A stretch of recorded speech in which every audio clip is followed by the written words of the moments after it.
basically what is cloud computing? Okay, so so we have definition like, simply put, cloud computing is the delivery of computing services, including server, storage, databases, blah blah blah, right? So many things. Basically, what is cloud computing? Okay, so we all know about Google Drive, right? So this is Google Drive. We all know, right? So where this Google Drive is available? Anyone having idea? So this Google Drive is available in Gmail, right? So normally when we upload any files into Gmail, okay, the files will be saved in Google Drive, right? So actually when we upload the files, so where it will be saved? Backend, there will be a server, right? So actually that is not a server, that is a data center. Okay, so backend there will be a server. So that is actually not a server, that is a data center. Okay, so what is data center? Data center is a server room. Okay, so people will call it That as, server. yeah, correct. So people will call it as hub room, network room. Okay, so many names. Okay, it is a server room. So in data center, all the servers will be hosted. Okay, so not only servers, storages, switches, routers, network. So whatever devices we have, so all the devices will be hosted in data center. So who will maintain this data center? So local data center admins will maintain this data centers. Okay, so servers, switches, routers, they will configure. Fine. Yeah. Next. Okay, so who will maintain the servers? Server admins will maintain the servers. Okay, server admins will configure the servers. They will deploy applications. They will deploy operating system. Then they will hand over the servers to project teams. Then some development will be started on the servers. Okay, fine. So yeah, in cloud we have 5 essential characteristics and 3 service models and 4 deployment models. What are those? We'll try to understand.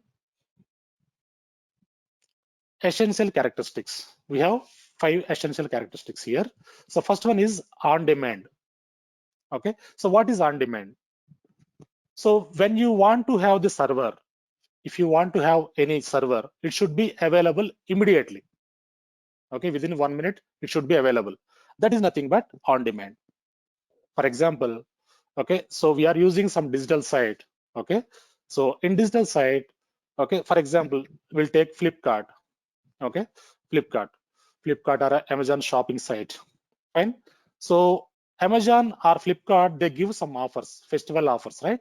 So mobile offers, laptop offers, so many offers, right? From 11 a.m. to 11:30 a.m. for 30 minutes or 45 minutes, they will give some offers in festival time. Okay, so for example, they expected 15,000 users. Okay, but actual turn up is 25,000. What will happen? The site will not be open, right? So anyone get laptops and mobiles?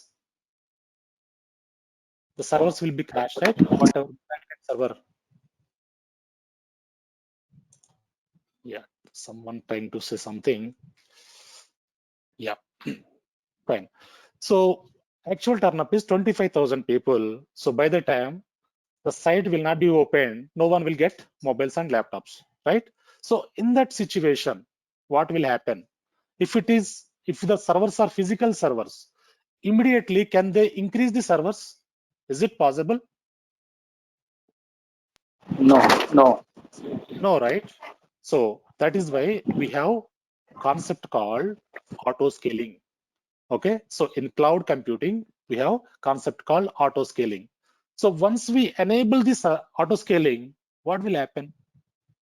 So whenever demand is high, means we will configure some metrics like CPU utilization reaches to 80%. It should create one more server, one more instance should be added. Okay, if there is no demand, CPU utilization is 40%, less than 40%, it should be removed, deleted. Okay, so like that we'll create some metrics. So by the time what will happen? So auto scaling will handle the servers. Okay, so whenever there is a demand, so the servers will be created automatically. So our goal is here, our application should be up and running fine. Okay, that is nothing but on demand. So in on-premises, for example, if you want to have servers immediately, we can't configure servers because we need to procure from a vendor. So we'll receive the server. So we will move the server into data center. Okay, so we will insert into rack. So we'll connect the power, network, and all. Then we will install operating system. Then we will install updates, patches, antivirus, everything. Then we'll put into production. It will take nearly minimum 1 week time. Okay, so yeah, so on premises it is not possible. In the cloud we can provide on-demand servers whenever needed. Okay, so any questions on this on demand?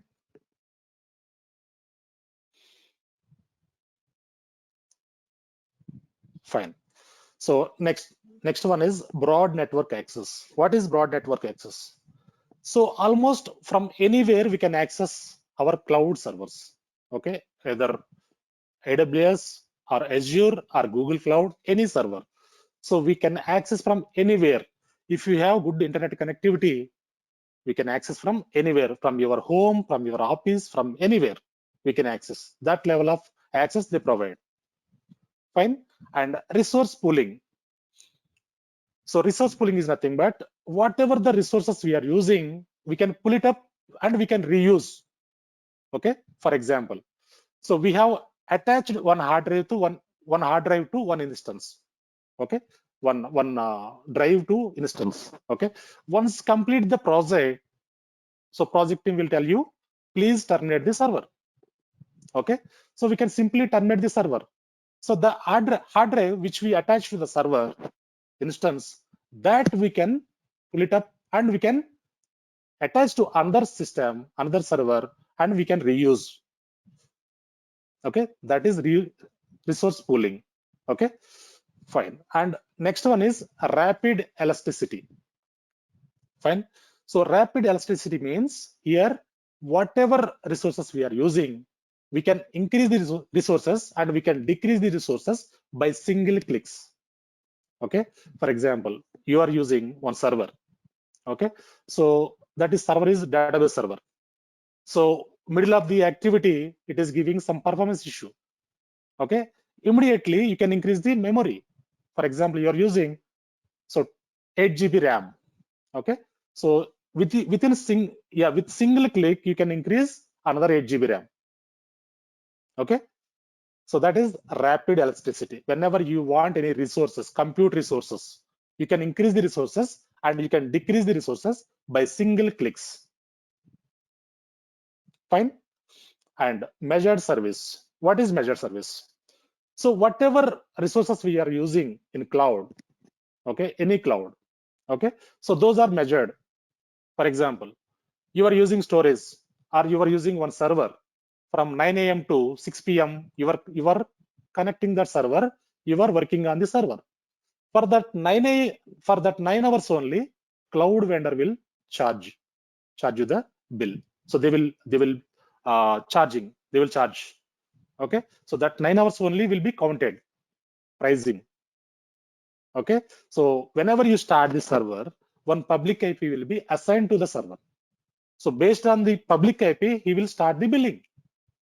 Whenever you stop the server, shut down the server, then public IP will be taken back by cloud server, cloud DHCP server. So then billing will be stopped.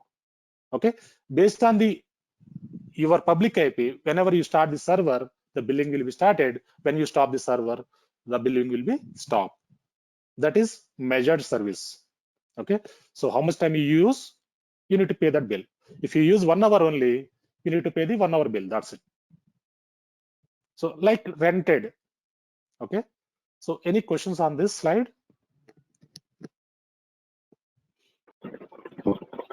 Yes, so you mean whenever we use the server services, then only we will be Yes, charged, or you mean that exactly. okay?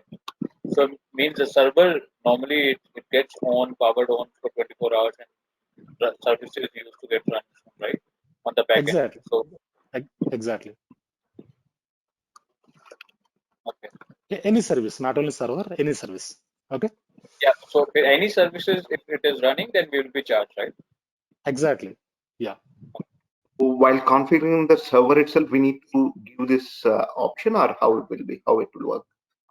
Yeah. When you configure the server, from that time onwards, it will start the billing. For Okay, example, if yeah. So once you configuring server, it will not take much time. Only 1 minute. correct. In cloud, only 1 minute. 1 minute it will take, Hmm. right? So So the timings, whatever you are mentioning, like evening 6 o'clock to morning 6 o'clock, whenever we are using, you need to build that time, or it will be work like 24/7, like whenever we no, are no, using. Hmm. no, not like that. For if you start by 6 o'clock in the evening or morning, and if you shut down by evening, so that hours only will be counted. Okay. Yeah, only 12 hours. If you use 12 hours, only 12 hours will be counted. Okay. Okay. Thank you. So here one more advantage is so you no need to buy any licensing part. Licensing part will be taken care by cloud vendor. You no need to buy any operating system separately. That will be taken care by cloud vendor. No need to take any support. No need to buy any support. That support will be taken care by cloud vendor. Okay, everything will be taken care by cloud vendor. So just whenever you use the server, for example, 1 hour or 2 hours or 6 hours or 12 hours, that hours only you need to pay. That's it. So whereas on-premises servers, if you procure, okay, so you need to buy licensing, and admins you need to recruit, okay, and operating system you need to buy, application license you need to buy, so you need to put AC and security, everything, right? So that all not required here. So just you can connect from your laptop to cloud console, and you can create servers and you can use these servers. Fine. Those will be virtual for us, right? Not the physical Ex- ones. Virtual only, not physical. Virtual servers, virtual world. Fine. That is why. So this is a cost saving here. Main concept is cost saving. Okay. For example, so if you want to have server in on-premises, okay, so you need to procure everything, right? So for example, so if you want to have one server in physical server, okay, so it's like $500 per month. If you use the server, or if you procure the server, it would be $500 cost. If you use the cloud server, it would be $100 only. Okay, that much of difference is there here. 1/4 cost you can pay. That's it. Okay. So fine. So moving to next slide. Yeah. So we have 3 service models here. Okay. So one is IaaS, infrastructure as a service, and second one is PaaS, platform as a service, and third one is SaaS, software as a service. IaaS, so infrastructure as a service. So that is our infrastructure where we create our servers. Okay. So where we configure our servers in cloud. So in IaaS only we create servers and we configure these servers in cloud. Okay. So second one, PaaS, platform as a service. Still this is in development stage. PaaS is in development stage. So in DevOps we have so many tools, different tools. Okay. So that DevOps tools, we will take one server, okay, we'll configure on the server, cloud server. Okay. So we'll create one EC2 instance in AWS. On top of that, we install Ansible, Jenkins, Git, Maven, so many tools, right? So in IaaS, we install like that. In PaaS, so we don't need to install anything once it is development is completed. Okay. So once it is completed, these tools, whatever tools we are using in cloud, AWS, not AWS, DevOps tools, I mean, those tools will be integrated with PaaS. So we no need to configure separately. So when we work on the PaaS, once it is ready, so we just log in into the AWS console, then we can use the tools, whatever tools we have in the PaaS. Okay, so that is platform as a service. Okay, third one is SaaS, software as a service. So this is mainly for reusability. So like Google Drive, OneDrive, okay. So reusability purpose. Fine. Next slide. Yeah. So deployment models. We have 4 deployment models here. So first one is private cloud, hybrid cloud, community cloud, and public cloud. So what is private cloud? So private cloud is nothing but on-premises cloud. Okay, our office premises cloud.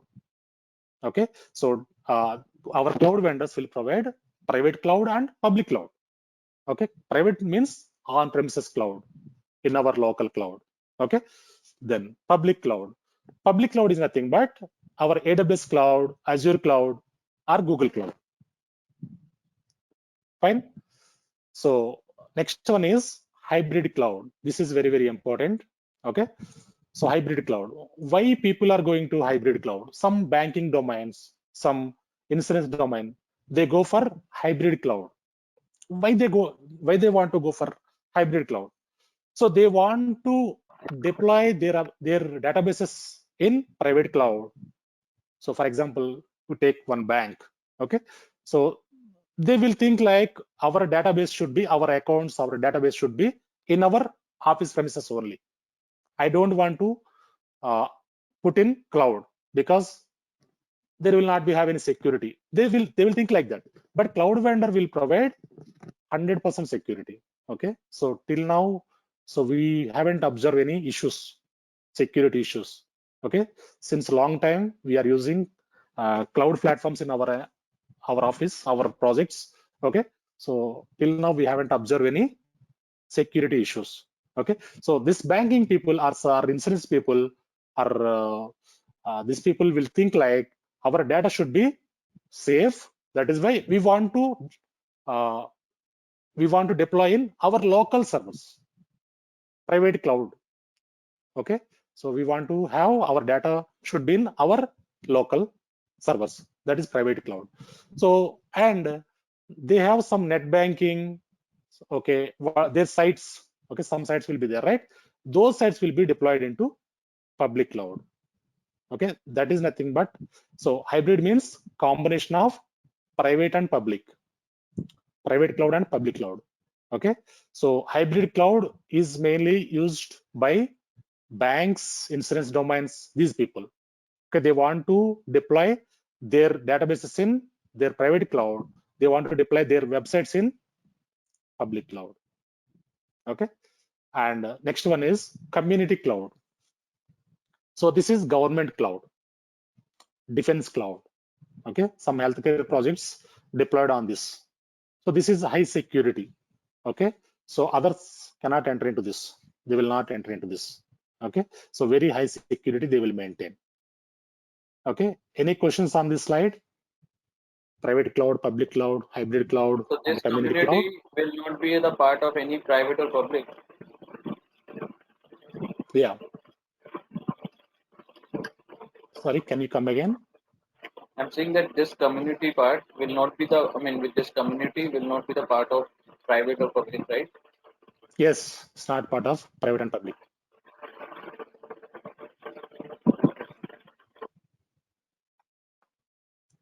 Fine. Any more questions on this slide?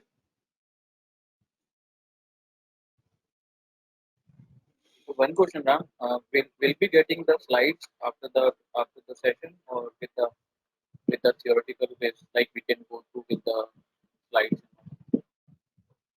after the training. I'm Yeah, going to that share will. with you the recording. So yes, I'm going to Okay. give you complete recording. Yeah. Sure. Hey Ram, one question. So Yeah, in please. your in your course curriculum, so are you covering all these types of deployment models? So we don't have any public, we don't have any private servers, right? So we will cover all the topics in cloud only. So private servers we can configure, okay? And public we can configure. I'll show you that definitely. Community, it is not possible. Okay. Okay. So Yeah. what about the security models implementation in the cloud? You are also covering that one? Yeah, I'll show you the content. Okay. So further slides, I'll show you the content. Fine. Thank you. Yeah. So yeah. So these are the cloud computing providers. Okay. So we have many providers. Okay. So in market, we have 25 more cloud computing providers. Okay. So here Azure, Salesforce, so many cloud computing providers. Yeah, these are the main leaders. Okay, market share. So almost 33%, 33% share hold by AWS. Okay, remaining 67% other clouds. Okay, so major share is AWS is the leader. Okay, so yeah, this is 33% AWS and Azure 18%, Google Cloud 9%. Google is investing on cloud. Currently, Google is investing more on cloud. So Google is giving very good competition to this other two clouds, top clouds. Okay, so we have other small players here. So Alibaba Cloud 6%, IBM Cloud 5%, so Salesforce 3%. Okay, like this.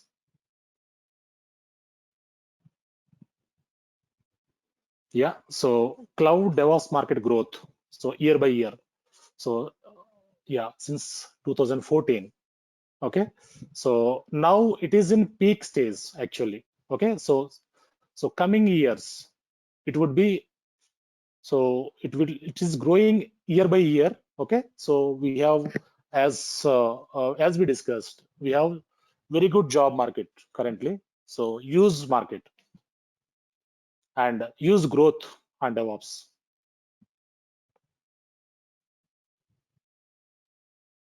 Yeah. So DevOps cloud supports. Okay. So these are the cloud supports.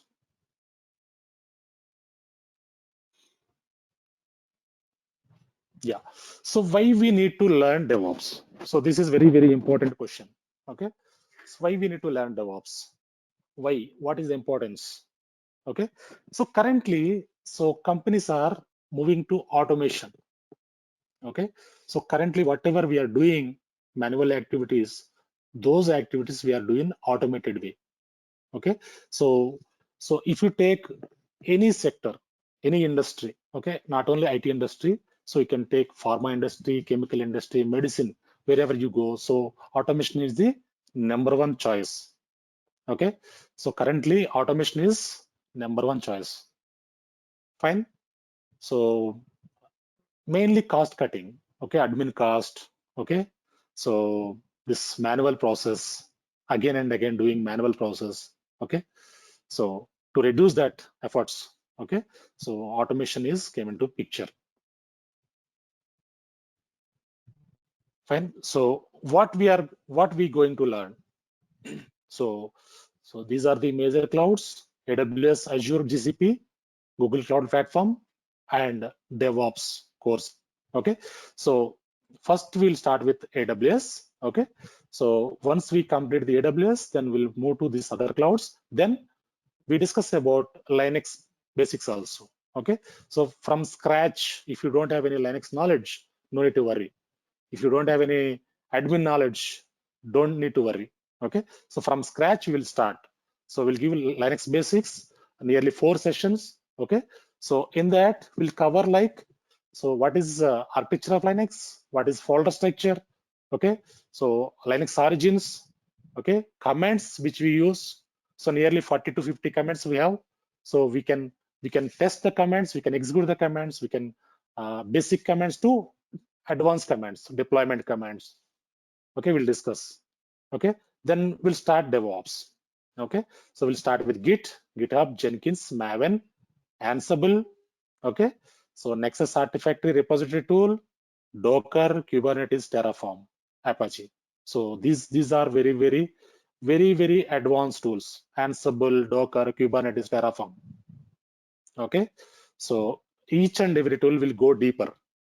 Okay, not only installation configuration, so we'll go deeper. So for example, Git will take 5 sessions. Okay, 5 hours. Jenkins will take 5 hours. Okay, like that, every tool will go deeper. So no need to worry about these are freeware. Okay, no need to take any licensing. Okay, so we can create lab in cloud only. No need to install in your personal laptop. So we'll create one account. Okay, so free tier account in the cloud. So on top of that, we create servers. On top of that, we install tools. Okay, so once we complete all the tools, we have 2 live projects, 2 projects. Okay, so the projects also very important. CI/CD projects. Okay, so whenever you attend any interview, so in interview, they will ask you process. They will not ask any commands. They will not ask any small things. First, they will ask flow, CI/CD flow.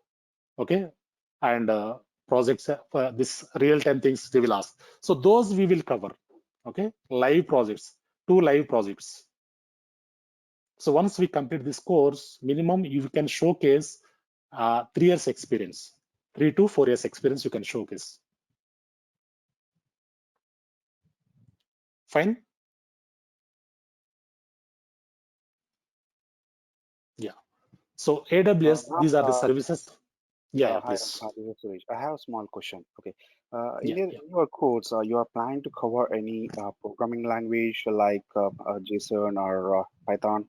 Because for the automation, it's a very essential to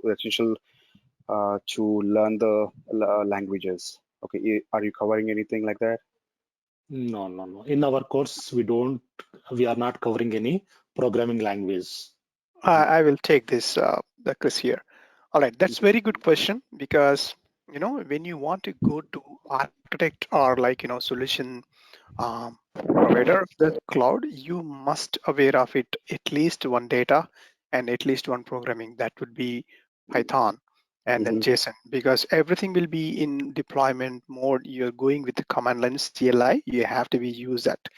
But beauty of this the DevOps tool, if you're not aware of the DevOps, I would 100% recommend you to go for the Python.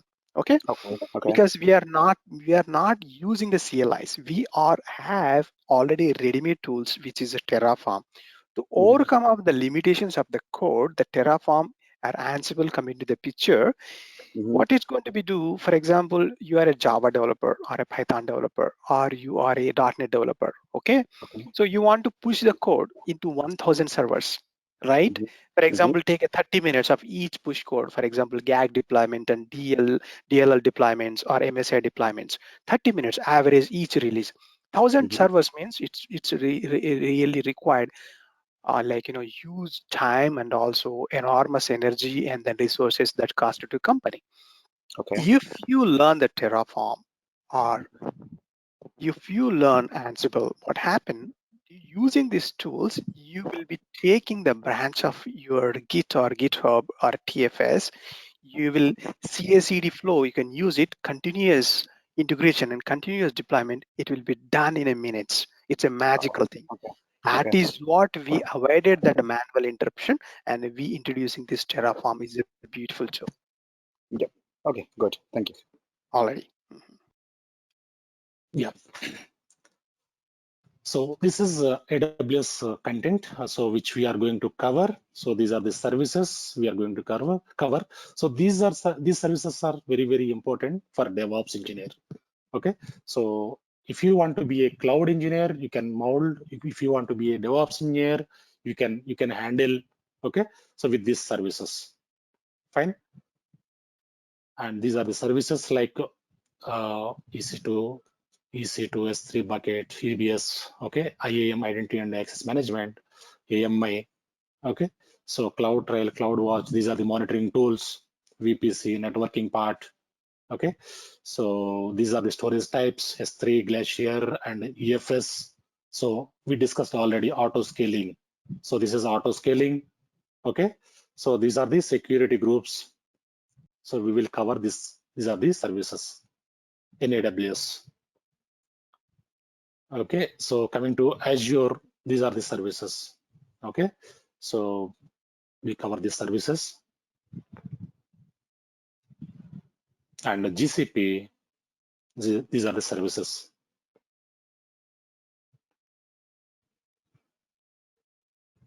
Fine. So these are more than enough for you.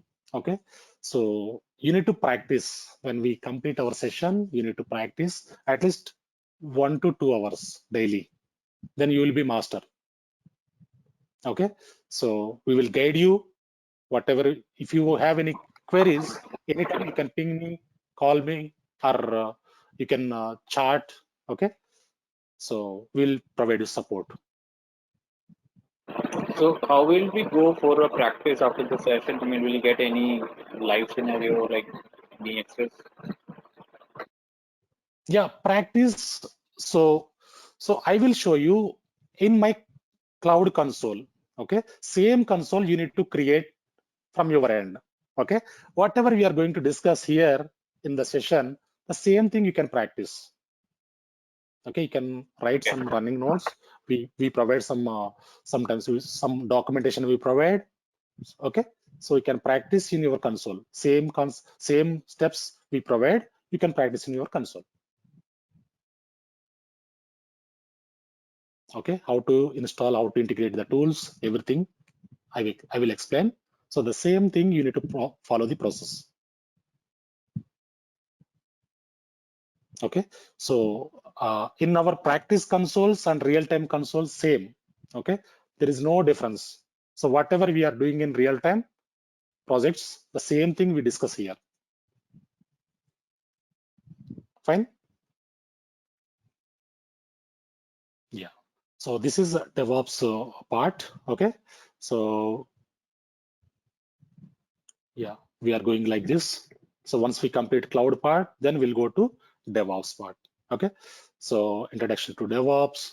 Okay. Waterfall, agile methodologies. Okay. DevOps periodic table. Okay. Like this, one by one we'll go. Then first we'll start with Git. Okay. So in Git, so each and every topic will go deeper. Git is very, very important for a DevOps engineer. Okay. So then once complete the Git, we'll go to Jenkins. So Jenkins is a mediator tool. Okay. So it will act as a mediator tool between all the tools. It will integrate all the tools. It will communicate all the tools by using plugins. Okay. So through Jenkins, we can run jobs. We create jobs and we can trigger the jobs. For example, if you want to deploy any code into application server, so we'll create one job here and we'll trigger the job. Jenkins will take care. Okay. So we'll go each and every topic here. Okay. Next, Ansible. This is very, very strong, powerful tool, automation tool. Okay. So if you want to install Java on 1,000 servers, okay, within 5 minutes, you can deploy Java on 1,000 servers. Okay. So we need to configure Ansible server and we can establish the connection like between development servers, UAT servers, and production servers. So through SSH authentication, then we will run playbooks. Playbook means it is a YAML script, very simple script. Okay. Once we trigger the script, so it will deploy Java within 5 minutes. It's a parallel process.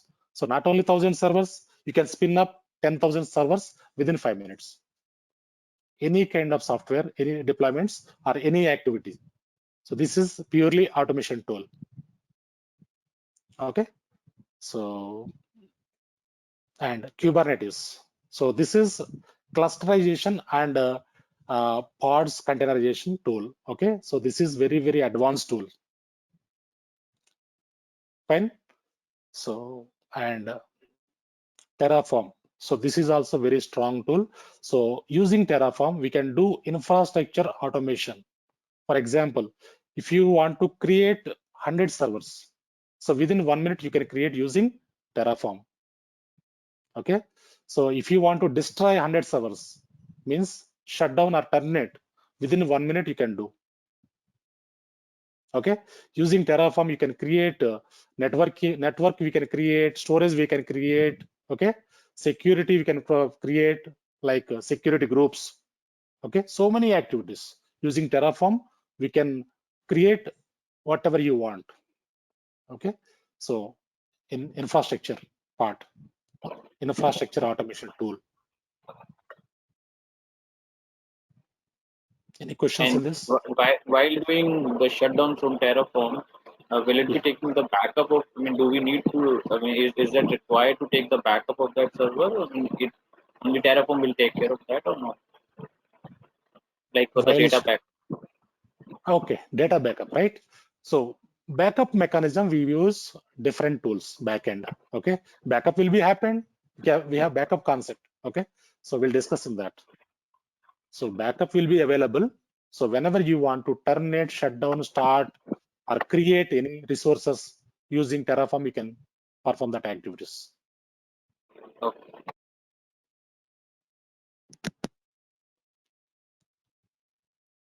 Yeah. So Docker. So Docker is a very good tool, interesting tool. Okay. So this is containerization. So currently we are using virtual servers, right? So it is advanced to virtual servers. Okay. So for example, if you want to install, for example, if you want to create any server, how we create the server? Using ISO image, right? Normally, if you want to install OS using ISO image, we install the operating system, right, on the server. So ISO image size would be minimum 1 GB. Okay. So whereas Docker container, if you want to deploy any instance like any server, it would be 100 MB only. So very lightweight. Okay. So it will take only binary files and library files. That's it. So we can move this container anywhere. So it's like ship. In ship we'll have containers, right? So with that containers we can move anywhere and we can use anywhere. Okay, like that we use the Docker containers. So this is advanced to virtual servers. Fine. So these are the projects which we are going to cover. Okay, CI/CD flow projects. Okay, so we integrate all the tools like this. The flow would be like this. Okay, so the data will start from Git to application servers. Okay, so we deploy on application servers, we deploy on containers. Okay, so this is Tomcat application server container. Okay, using automation tools we deploy the application. This is the flow. So this complete flow we will discuss.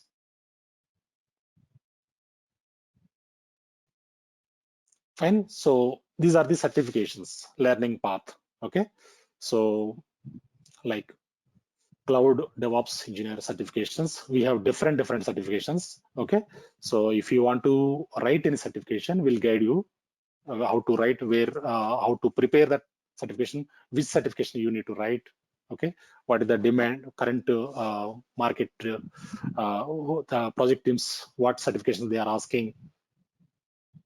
Okay, so we'll guide you. Yeah, so that's it. Any questions? Any doubt?